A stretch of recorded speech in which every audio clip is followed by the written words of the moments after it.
जब किसी भी कॉइल के अंदर फ्लक्स चेंज होता है तो फ्लक्स के चेंज होने की वजह से उस कॉइल के अंदर एक ईएमएफ जनरेट होती है।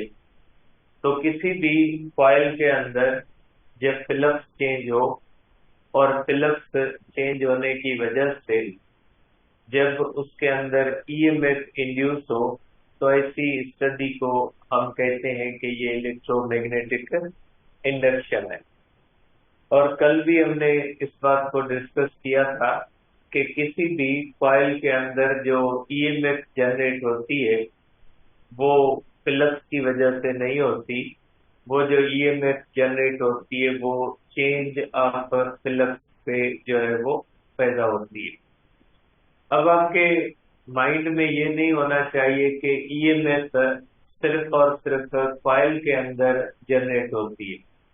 ईएमएफ स्ट्रेट कंडक्टर के अंदर भी जनरेट हो सकती है। तो आज पहले डिस्कस करते हैं स्ट्रेट कंडक्टर को।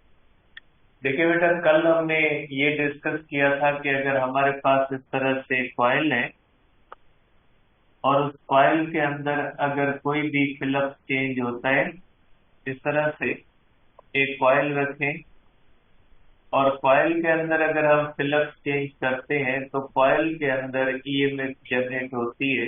ये हमने कल डिस्कस किया था। तो ईएमएफ जो जनरेट होती है वो सिर्फ कॉइल के अंदर जनरेट नहीं होती। ईएमएफ या जो है वो current is also induced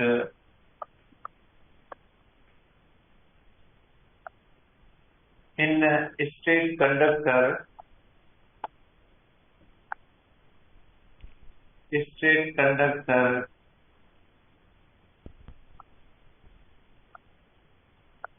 when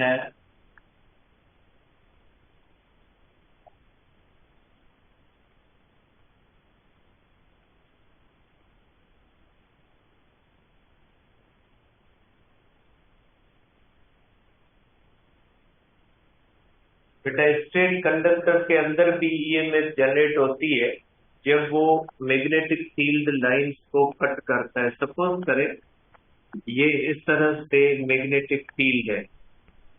अब अगर कोई भी स्ट्रेट कंडक्टर इस तरह से हमारे पास हो, इस तरह से स्ट्रेट कंडक्टर, अगर स्ट्रेट कंडक्टर इस तरह से हो और उसके अंदर अगर ये कंडक्टर इस तरह से मैग्नेटिक फील्ड लाइंस को कट करे, अगर किसी भी मैग्नेटिक फील्ड के अंदर कोई भी स्ट्रेट कंडक्टर इस तरह से मूव करवाए तो इसके अंदर भी एक करंट और ईएमएफ इंड्यूस हो जाती है।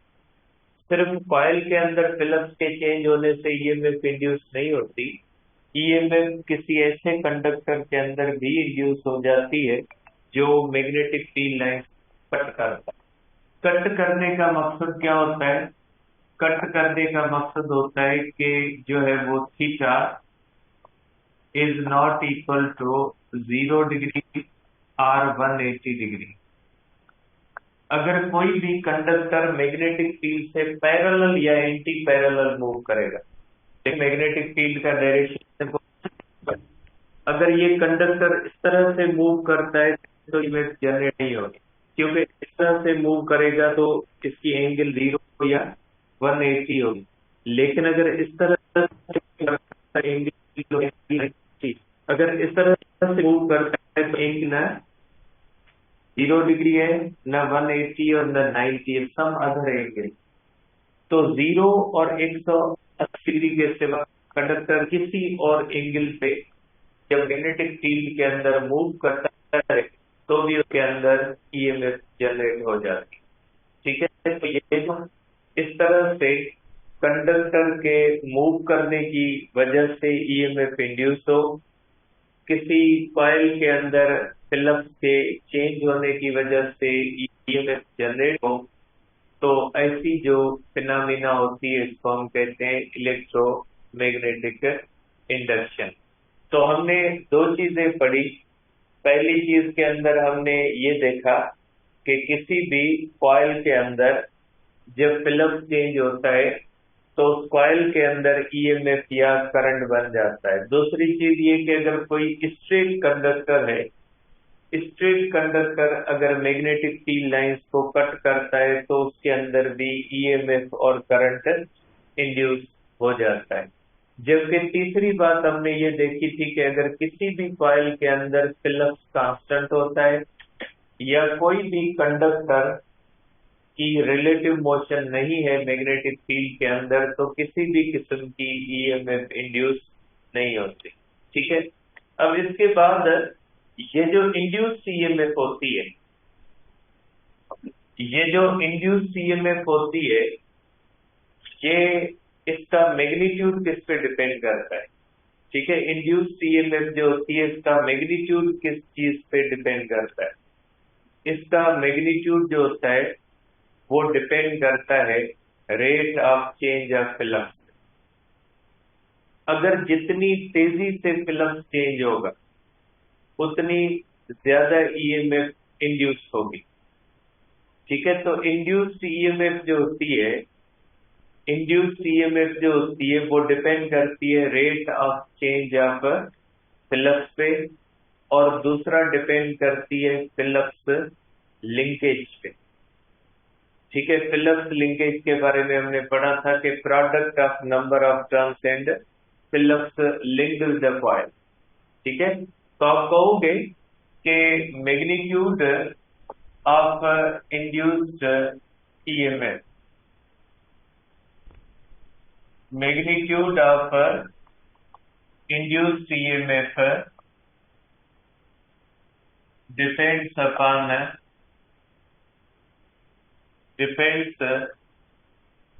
upon rate of change of flux beta, rate of change of flux beta, rate of change of flux पे डिपेंड करता है।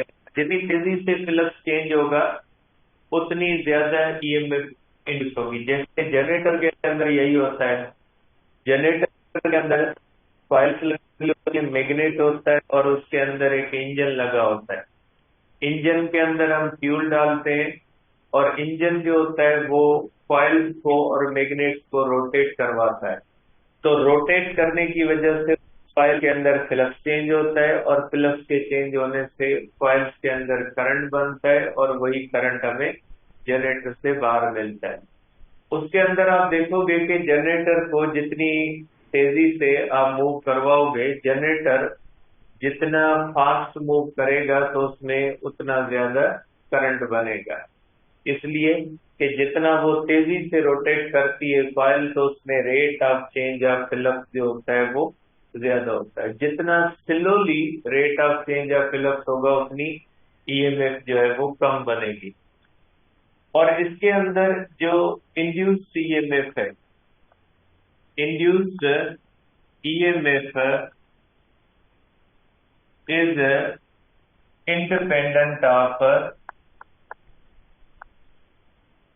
independent of resistance of coil beta, resistance of coil beta। ठीक है, अब इसकी मिसाल आप इस तरह से लेते हैं। फॉर एग्जाम्पल बेटा आपके पास एक कॉपर की आपके पास कॉइल है जिसकी वायर कॉपर की है बेटा। ठीक है, और एक वायर आप ऐसी ले, ठीक है, जो इस तरह से, ठीक है, आयरन की वायर है, एक कॉपर की है और एक आयरन की है। इस तरह से अगर हम ले, नॉर्थ है और साउथ है, ये नॉर्थ है और ये साउथ है। अगर दोनों के अंदर rate change of flux same है तो दोनों के अंदर ईएमएफ जो बनेगी वो इक्वल बनेगी। इन दोनों की रेजिस्टेंस पे ईएमएफ डिपेंड नहीं करती। अगर इसके अंदर rate of change of flux और इसके अंदर rate of change of flux, दोनों के नंबर ऑफ टर्न्स सेम, दोनों के लिए एक जैसा मैग्नेट इस्तेमाल करेंगे तो दोनों के लिए अगर rate of change of flux same तो दोनों में इक्वल ईएमएफ बनेगी, लेकिन दोनों में करंट अनइक्वल बनेगा। क्योंकि करंट जो होता है ना वो डिपेंड करता है रेजिस्टेंस। अब आयरन की रेजिस्टेंस और कॉपर की रेजिस्टेंस डिफरेंट होती है। जैसे फॉर एग्जाम्पल 10 वोल्ट की बैटरी है, उसके साथ आप लोहे की वायर कनेक्ट करें या उसके साथ कॉपर की वायर कनेक्ट करें, तो उसी 10 वोल्ट बैटरी जो होगी, वही 10 वोल्ट की बैटरी जो होगी वो आयरन की वायर से कम करंट फ्लो करवाएगी, जबकि कॉपर की वायर से ज्यादा करंट फ्लो करवाएगी। तो करंट जो बनता है ना वो रेजिस्टेंस, ईएमएफ वही होती है। जैसे फॉर एग्जांपल अगर एक जो है वो टेबल है, आप उसको किसी जो है वो ऐसे सरफेस के ऊपर मूव करवाते हो जो स्मूथ है, तो आप उसको इजीली मूव करवा लोगे। लेकिन अगर उसको किसी ऐसे सरफेस के ऊपर आप मूव करवाते हो जो रफ है, तो आपकी एनर्जी तो वही है ना, लेकिन जो है वो मूव करे ना करे वो डिपेंड करता है रफनेस ऑफ द सरफेस पे। तो इसी तरह से जो ईएमएफ बनती है ना वो रेजिस्टेंस पे डिपेंड नहीं करती, वो डिपेंड करती है rate of change of flux पे। अगर दो डिफरेंट रेजिस्टेंस वाली कॉइल्स होती है, उनके नंबर ऑफ टर्न्स इक्वल होते हैं, ठीक है, और उनके अंदर rate of change of flux अगर एक जैसा होता है, तो दोनों के अंदर ईएमएफ एक जैसी बनेगी, और उस ईएमएफ के नतीजे में जो करंट बनेगा, देखें करंट एक इफेक्ट होता है, और जो ईएमएफ है वो कहां से है, ठीक है। अगर ईएमएफ होगी तो करंट फ्लो करेगा, ईएमएफ के सिवा करंट फ्लो नहीं करेगा। करंट को फ्लो करवाने के लिए जो ड्राइविंग एजेंसी होती है, वो ड्राइविंग एजेंसी जो होती है वो ईएमएफ होती है। तो अगर किसी भी चीज में करंट है, मकसद उस चीज के अंदर ईएमएफ है, तो दोनों कंडीशन में ईएमएफ इक्वल बनेगी, लेकिन दोनों में करंट जो होता है वो सेम नहीं बनेगा। तो आप इसके बारे में कहोगे कि जो करंट होता है, करंट डिपेंड्स अपॉन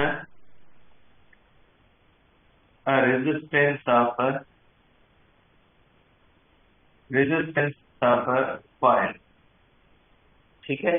ईएमएफ जो होती है वो करंट पे डिपेंड जो है वो नहीं करती, जबकि जो ईएमएफ जो होती है वो रेजिस्टेंस पे डिपेंड नहीं करती, करंट जो होता है वो रेजिस्टेंस पे डिपेंड करता है, ठीक है। तो आप इस तरह से कहते हैं कि ये जो इंड्यूस ईएमएफ होती है उसके उसके बाद आपके बुक के अंदर जो दिए हुए हैं कि फिल्म चेंज करने के तरीके कौन से, ठीक है। ये जो आपका पहला टॉपिक हम बुक का पढ़ रहे हैं इलेक्ट्रोमैग्नेटिक इंडक्शन का, इस बुक के जो इस टॉपिक के आखिरी लाइनों में लिखे हुए मेथड्स जो है वो फिल्म चेंज करने के मेथड्स कौन से होते हैं। फिल्म चेंज करने के मेथड्स बहुत सारे हैं। अगर इस तरह से आप इसको देखें तो आप फिल्म को चेंज कैसे कर सकते हैं। मेथड्स ऑफ चेंजिंग फिल्म्स, ठीक है। इस तरह से जो है वो आप कर सकते हैं। एक तो by relative motion, by relative motion. बेटा रिलेटिव मोशन का हम पढ़ चुके कि अगर कॉइल या कॉइल मूव करे मैग्नेट स्टेशनरी हो, या मैग्नेट मूव करे कॉइल स्टेशनरी हो, या दोनों मूव करें, बहरहाल दोनों के दरमियान कोई रिलेटिव मोशन हो। और दूसरा तरीका आपने देखा है, जैसे आप एंट्री टेस्ट के हो तो आपको पढ़ा म्यूचुअल इंडक्शन। म्यूचुअल इंडक्शन में हम क्या देखते हैं कि एक कॉइल को हम एसी करंट देते हैं, और एसी करंट जो होता है वो आपको बताता हूँ लास्ट में। तो एक कॉइल को एसी करंट जब देते हैं तो उस एसी करंट की वजह से उस कॉइल का फ्लक्स जो होता है वो चेंज होता है। सराउंडिंग में दूसरी कॉइल रखते हैं, तो एक कॉइल के अंदर एसी करंट देते हैं, उसके सराउंडिंग में दूसरी कॉइल रख के हम फ्लक्स चेंज करवाते हैं। मकसद due to the supply of AC current. जब आप किसी भी कॉइल को एसी करंट देते हो तो उस कॉइल का फ्लक्स जो होता है वो चेंज होता है, जिसको म्यूचुअल इंडक्शन भी कहते हैं और सेल्फ इंडक्शन में भी ऐसे ही होता है।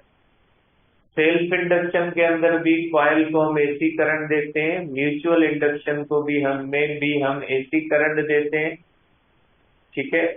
और उसके नतीजे में एसी करंट जो होता है, करंट इंक्रीज डिक्रीज होता है, और करंट के इंक्रीज डिक्रीज होने की वजह से फ्लक्स चेंज होता है और ईएमएफ इंड्यूस होता है। और तीसरा तरीका ये भी हो सकता है कि कॉइल की साइज को चेंज करें, कंप्रेस करें। फॉर एग्जाम्पल, आपके पास एक कॉइल सर्कुलर शेप की है, अगर आप उसको मैग्नेटिक फील्ड के अंदर आपने रखा, उसको इस तरह से कंप्रेस कर दें, साइज कम हो जाए। जब उसकी साइज कम होगी तो फ्लक्स जो होगा वो क्या हो जाएगा, कम, या उसको एक्सपेंड कर दे। मीन्स कॉइल की साइज को कम ज्यादा करने से भी फ्लक्स चेंज हो सकता है। तो फ्लक्स को चेंज करने के बहुत सारे तरीके। जनरेटर के अंदर कौन सा तरीका इस्तेमाल होता है, जो है वो सर्कुलर मोशन होती है, कॉइल रखी होती है और मैग्नेट को मूव करवाया जाता है। मैग्नेट को मूव करने से भी फ्लक्स चेंज होगा, ठीक है। कभी नॉर्थ उसकी तरफ आएगा, कभी साउथ आएगा। तो इस तरह से बहुत सारे तरीके होते हैं जिनके थ्रू आप मैग्नेटिक फ्लक्स को चेंज कर सकते हैं। अब इसके बाद इसकी आखिरी बात कि किसी भी कॉइल के अंदर इंडक्शन होती है तो करंट एसी बनता है या डीसी बनता है, ठीक है। पहले एसी और डीसी करंट को समझ लें, उसके बाद इस पॉइंट को डिस्कस करते हैं। एसी या डीसी करंट बेटा, डीसी करंट बेटा, डीसी जो होता है वैसे डीसी कहते हैं इसको, या डायरेक्ट करंट इसको कहते हैं। डायरेक्ट करंट बेटा जिसको हम कहते हैं DC,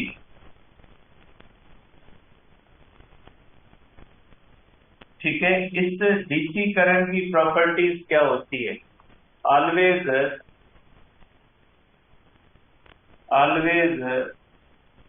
flows in one direction, may be steady और pulsating। स्टेडी भी हो सकता है, पल्सेटिंग भी हो सकता है, तो इसको यूनिडायरेक्शनल भी कह सकते हैं। ये यूनिडायरेक्शनल करंट होता है। करंट का मतलब क्या होता है बेटा, इस करंट का मतलब ये होता है, ये बेटा जो स्टेबल होती है ना, ये स्टेबल होती है डीसी सप्लाई की। जब हम इस तरह से इसको हम बनाते हैं ना, इसका मकसद है कि जो भी आगे हमारे पास ऑब्जेक्ट है उसको हम डीसी करंट दे रहे हैं।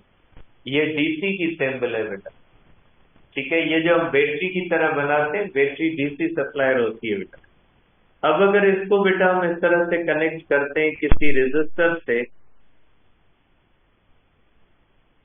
तो ये इस तरह से हो सकता है बेटा कि इसके अंदर सपोज करें यहां पे हम एक की लगाते हैं, इसके अंदर एक स्विच है बेटा। अगर इस की को बेटा हम करें क्लोज, तो पॉजिटिव टर्मिनल से करंट फ्लो करेगा, और पॉजिटिव टर्मिनल से जो करंट फ्लो करेगा बेटा, ये पॉजिटिव से फ्लो करके किस तरफ जाएगा, निगेटिव की तरफ जाएगा। तो ये करंट जो होता है ये हमेशा इसमें जो चार्जेस होती है वो फ्लो करती है from positive terminal to the,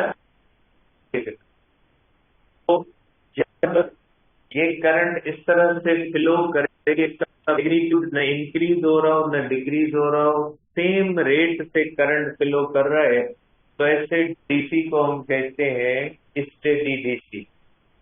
steady current का मकसद है ऐसा करंट जिसका न मैग्नीट्यूड चेंज हो रहा है और न ही उसका डायरेक्शन चेंज हो रहा है, वो एक ही रेट से फ्लो कर रहा है, उसको स्टेडी करंट कहा जाता है। और डीसी स्टेडी और मोस्टली स्टेडी करंट। लेकिन अगर इसको बेटा, अगर आप इसको कंपेरिजन दें, सपोज करें ये एक बाल है अगर वो यूनिफॉर्म स्पीड से, सपोज करें ये यूनिफॉर्म स्पीड 10 मीटर पर सेकंड के साथ इस तरह से मूव कर रहे हैं, तो आप कहेंगे कि ये लाइक डीसी है, कि ये एक ही सेकंड में मूव कर रहे हैं विद यूनिफॉर्म वेलोसिटी पर 10 मीटर 5 मीटर कोई भी हो सकती है, मीन्स यूनिफॉर्म वेलोसिटी से इस तरह से मूव कर रहे हैं।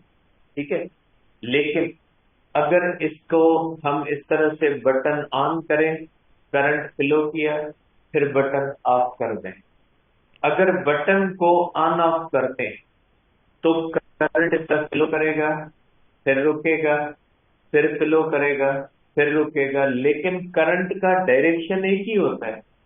फर्क सिर्फ क्या होता है कि करंट आता है, फिर बटन ऑफ हो जाता है, फिर रुक जाता है, फिर बटन खुलता है, तो फिर ये मूव करता है। इसको हम कहते हैं कि जैसे ये करंट झटके खा रहा है, तो ऐसे करंट को हम कहते हैं पल्सरिंग करंट, कि ऐसा करंट जो झटके खा रहा है लेकिन इसका डायरेक्शन चेंज नहीं होता।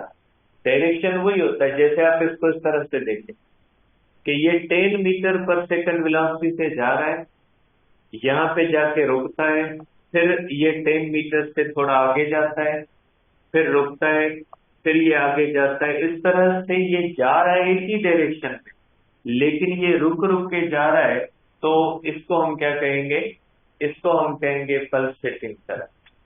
पल्सेटिंग करंट जो होता है वो स्टेडी नहीं होता। स्टेडी करंट का मकसद है जिसके अंदर किसी भी किस्म के जो है वो इस तरह से रुकना ना हो, ये स्मूथ वे में करंट फ्लो करता है, तो ऐसे करंट को हम कहते हैं कि ये जो होता है ये पल्सेटिंग करंट होता है, लेकिन इसका डायरेक्शन वही सेम रहता है। आप इसकी मिसाल ले लें, फॉर एग्जांपल मैं यूनिफॉर्म स्पीड से जा रहा हूं तो ये स्टेडी करंट है, लेकिन अगर मैं इस तरह से मूव करूं कि इस तरह से मैं मूव करता हूं, फिर रुकता हूं, फिर मूव करता हूं, फिर रुकता हूं, तो देखिए मेरी direction of the motion same है, लेकिन जो है वो मेरी जो मूवमेंट है वो स्मूथ नहीं है। तो ऐसे करंट को हम क्या कहते हैं, ऐसे करंट को हम कहते हैं पल्सेटिंग करंट में। ठीक है, अब इसके बाद हमारे पास बेटा एसी करंट। अब इसमें ध्यान में रखिएगा कि ये अल्टरनेटिंग करंट क्या होता है। अल्टरनेटिंग करंट, अल्टरनेटिंग करंट बेटा, ठीक है। तो ये अल्टरनेटिंग करंट क्या होता है बेटा, या एसी जिसको हम कहते हैं, इसका मतलब क्या होता है, ठीक है। अब एसी करंट जो होता है बेटा, इसकी फ्रीक्वेंसी नहीं होती बेटा। जब ये स्टेडी होता है ना तो आप इसकी फ्रीक्वेंसी 0 कर दें, क्योंकि फ्रीक्वेंसी में होता है नंबर ऑफ टाइम्स, इसमें स्टडी होता है। जब स्टडी करंट होता है तो इसकी फ्रीक्वेंसी 0 मानी जाती है, ठीक है, लेकिन पल्सेशन की फ्रीक्वेंसी होगी बेटा, इसलिए मैंने 0 नहीं लगाया, हटा दिया। तो अल्टरनेटिंग करंट है बेटा, अल्टरनेटिंग करंट का मकसद है चेंजेस डायरेक्शन कंटिन्यूसली बेटा, ये अपना डायरेक्शन कंटिन्यूसली चेंज करता है, नॉट यूनी डायरेक्शनल। ये यूनी डायरेक्शनल नहीं होता, और ये ऑलवेज ऑलवेज पल्सेटिंग, ठीक है। और पाकिस्तान के अंदर इसकी फ्रीक्वेंसी होती है 50 to 60 हर्ट्ज।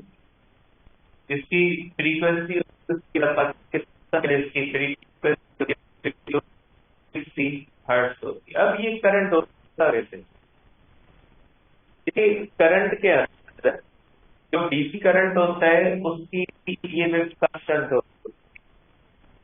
अगर ये 10 वोल्ट है तो ये कंटिन्यूसली 10 वोल्ट सप्लाई देगा, लेकिन जो एसी होता है ना, एसी एक पीक वैल्यू होती है, एसी की न ईएमएफ कांस्टेंट होती है और न ही करंट इसका कांस्टेंट होता है। हमारे पास ये एसी सोर्स है बेटा, ये सिंबल है एसी सोर्स। जब किसी भी जगह पे ये सिंबल इस्तेमाल हो तो वहां पे करंट कौन सा है, एसी। अब अगर इसको कनेक्ट करते हैं हम इसके साथ बेटा, अगर हम इसको कनेक्ट करते हैं रजिस्टर के साथ, इसको हम रजिस्टर के साथ, ठीक है, और इस ईएमएफ जो होती है, सपोज कर लें ईएमएफ वोल्ट, इसकी ईएमएफ भी वोल्ट, इसका मकसद है ये हर टाइम पे 12 वोल्ट दे रहा है, लेकिन इसकी ईएमएफ 12 वोल्ट है तो ये हर वक्त 12 वोल्ट नहीं देगा। इसका मकसद है ये ज्यादा से ज्यादा 12 वोल्ट देगा, लेकिन ये कैसे देगा? यहाँ पे अगर इसकी स्पीड है 10 मीटर पर सेकंड, तो इसका मतलब है कि इसकी स्पीड हर जगह पे 10 मीटर पर सेकंड है, लेकिन इसमें ऐसे नहीं होता। पर इसकी ईएमएफ है 12 वोल्ट, तो ये क्या करता है, पहले सपोज करें ये पॉजिटिव वोल्ट, ठीक है, और यहाँ पे ये करंट जो होता है ना, ये इस तरह से फिल्टर होता है। यहाँ पे ये जो करंट होगा ये इस तरह से कह सकते हैं कि जो करंट होगा ये तीनों से बढ़ के, इसको मैं कर देता हूँ बेटा इस तरह से, करंट 1 एम्पियर और ये कितना करंट इस तरह से 1 एम्पियर। तो बेटा ये 0 से बढ़ के इसका करंट जो होगा ये 1 एम्पियर होगा, ठीक है। ये करंट 0 से बढ़ के 1 एम्पियर होगा और ये करंट इस तरह से फ्लो कर रहा होगा, ठीक है। फिर ये तो इसकी कौन सी होगी, होगी, उसके बाद क्या होगा, उसके बाद इसका करंट 1 एम्पियर से कम हो, और 1 एम्पियर से कम होके इसका करंट फिर क्या हो जाएगा, 0। उसके बाद ये करंट अपना डायरेक्शन चेंज करेगा और फिर दूसरे डायरेक्शन में 0 से लेकर 1 एम्पियर होगा, फिर उसी डायरेक्शन में 1 एम्पियर से कम होके 0 होगा। और ये पाकिस्तान के अंदर कितनी बार 1 सेकंड में करता है, 50 से 60 बार। अब इसको कंपैरिजन में देखें, अब इसको समझिएगा, ये पहले वाली जो मैंने बात कही है आप नहीं समझे होंगे। कुछ करें, एक बॉल है बेटा, ठीक है, इसकी इनिशियल स्पीड है 0, ये इसकी स्पीड 0 से बढ़ के, ये 0 से बढ़ के इसकी स्पीड जो होती है वो 10 मीटर पर सेकंड होती है। यहाँ पे इसकी स्पीड 0 और यहाँ पे इसकी स्पीड 10 मीटर पर सेकंड, ठीक है। तो ये 0 से बढ़ के इसकी स्पीड कितनी हुई, 10 मीटर पर सेकंड। उसके बाद 10 मीटर से कम होके इसकी स्पीड वापस 0 हुई, ठीक है। स्पीड 0 से बढ़कर 10 मीटर पर सेकंड हुई और 0 से 10 मीटर से कम होके क्या हुई, 0। डायरेक्शन चेंज नहीं हुआ। वाइब्रेटरी मोशन होता है ना, सेम पोजीशन बॉडी मूव करती है, पोजीशन पे वेलोसिटी क्या होती है, मैक्सिमम। मीन पोजीशन वापस जब एक्सट्रीम पे जाती है तो दूसरी एक्सट्रीम पे वेलोसिटी क्या हो जाती है, 0। डायरेक्शन चेंज नहीं हो रहा, डायरेक्शन सेम है। यहाँ से यहाँ तक एक्सीलरेट किया, यहाँ से यहाँ तक क्या किया, डिसलेट किया, डायरेक्शन चेंज नहीं हो रहा, ठीक है। अब क्या करते हैं, अब अगर ये यहाँ से इस तरह से मूव करे, यहाँ से ये इस तरह से मूव करे, स्पीड यहाँ पे फिर हो गई 10 मीटर पर सेकंड, और यहाँ से यहाँ इसकी स्पीड जो फिर वापस क्रॉस, ठीक है। तो यहाँ पे यही है, ये सपोज कर लें कि इसकी ये स्पीड है, इसकी आप स्पीड ले लें कि करंट के अंदर चार्जेस 0 बंद होती है, फिर सेम डायरेक्शन में 1 से क्या होती है, 0। फिर क्या होता है, दूसरे डायरेक्शन में यहाँ करंट आता है, पहले ये पॉजिटिव होता है, ये negative, और उसके बाद ये पॉजिटिव होता है, फिर क्या होता है?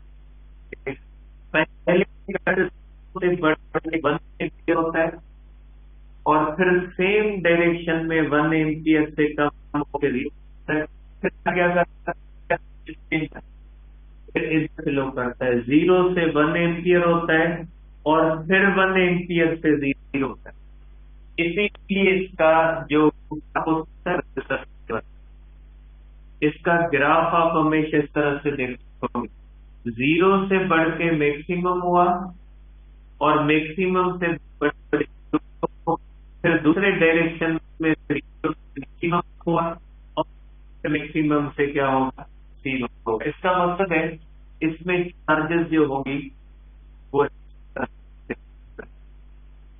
तो एसी जो करंट, एसी करंट जो स्टेडी नहीं होता, ये करंट स्टेडी नहीं, इसमें पीक वैल्यू होती है, ये ज्यादा से ज्यादा 1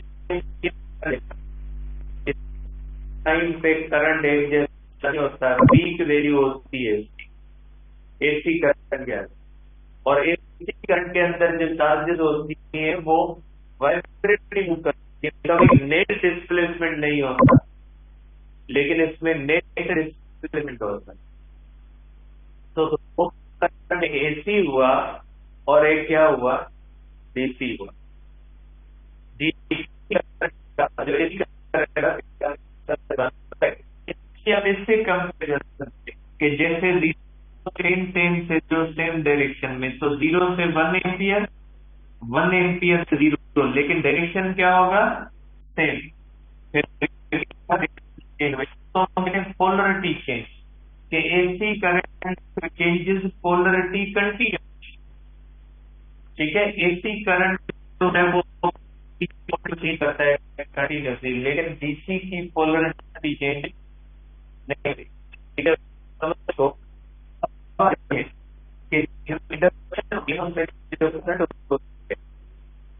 एसी बनता है या डीसी बनता है, इंडक्टर के अंदर करंट हमेशा एसी बनता है।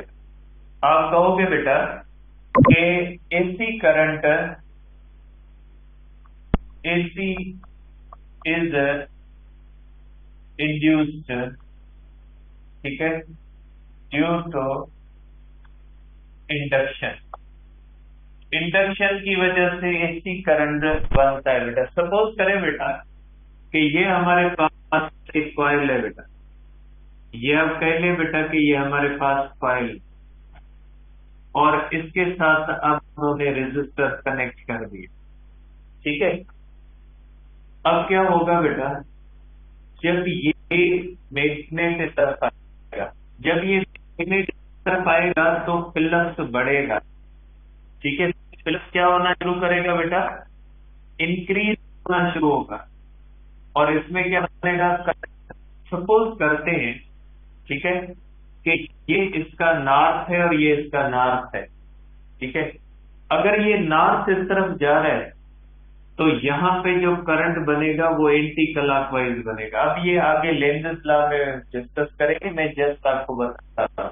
ये नॉर्थ अगर इस तरफ जाएगा तो यहाँ पे एंटी क्लॉकवाइज करंट बनेगा, और इसमें करंट इस तरफ फ्लो करेगा, ठीक है। अब जाहिर सी बात है, ये मैग्नेट पहले इधर गया, फिर वापस आएगा, जब ये वापस जाएगा तो ये नॉर्थ से अवे जाएगा, जब नॉर्थ से अवे जाएगा तो यहाँ पे जो करंट बनेगा वो क्लॉकवाइज बनेगा, और करंट का डायरेक्शन ये, जब टुवर्ड्स जाएगा, जब नॉर्थ टुवर्ड्स जाएगा तो एंटी क्लॉकवाइज करंट बनेगा, और जब नॉर्थ अवे जाएगा तो क्लॉकवाइज करंट बनेगा। इसमें करंट का डायरेक्शन क्या हो जाएगा, चेंज हो जाएगा, तो इसमें करंट जो होता है वो एसी होगा, क्योंकि करंट रेजिस्टर के अंदर डायरेक्शन चेंज कर रहे हैं। इंडक्शन के अंदर जो करंट बनता है ना, वो कौन सा करंट बनता है, हमेशा एसी करंट बनता है। इंडक्शन के अंदर डीसी नहीं बनता, डीसी में उसको कन्वर्ट किया जा सकता है, और जो काम करता है वो करता है रेक्टिफायर, रेक्टिफायर जो होता है वो एसी करंट को डीसी में कन्वर्ट करता है। बाकी इंडक्शन के अंदर डीसी बन नहीं सकता। इंडक्शन के अंदर हमेशा जो करंट बनता है वो एसी का, ठीक है। और अब ये नॉर्थ की वजह से एंटी क्लॉकवाइज क्यों बना या नॉर्थ हवे से क्लॉकवाइज क्यों बना, ये हम डिस्कस करेंगे इंशाल्लाह लेंजेस लॉ के अंदर, कि हमें कैसे पता लगेगा कि इस टाइम पे क्लॉकवाइज बनेगा, इस टाइम पे एंटी क्लॉकवाइज बनेगा। तो ये जो इंडक्शन होती है, इंडक्शन के अंदर हमेशा एसी बनता है। और दूसरी बात एक जो है वो ध्यान में रखिएगा कि करंट हमेशा फिल्म के चेंज होने से बनता है। अब आप ये नहीं समझिएगा कि जब फिल्म इंक्रीज होगा तो करंट बनेगा, फिल्म डिक्रीज होगा करंट नहीं बनेगा। या आप ये भी नहीं समझिएगा जब फिल्म इंक्रीज होगा तो करंट इंक्रीज होगा, जब फिल्म डिक्रीज होगा तो करंट डिक्रीज होगा, ऐसे नहीं समझिएगा। फिल्म के बढ़ने से भी करंट बढ़ता है, फिल्म के बढ़ने से करंट कम भी हो सकता है, और फिल्म के कम होने से करंट कम भी हो सकता है और बढ़ भी सकता है, ठीक है। तो चेंज की वजह से करंट बनता है, फिर चेंज बढ़ना भी चेंज होती है और कम होना भी क्या होता है, चेंज होती है, ठीक है। कल डिस्कस करते हैं फेराडे के लॉ।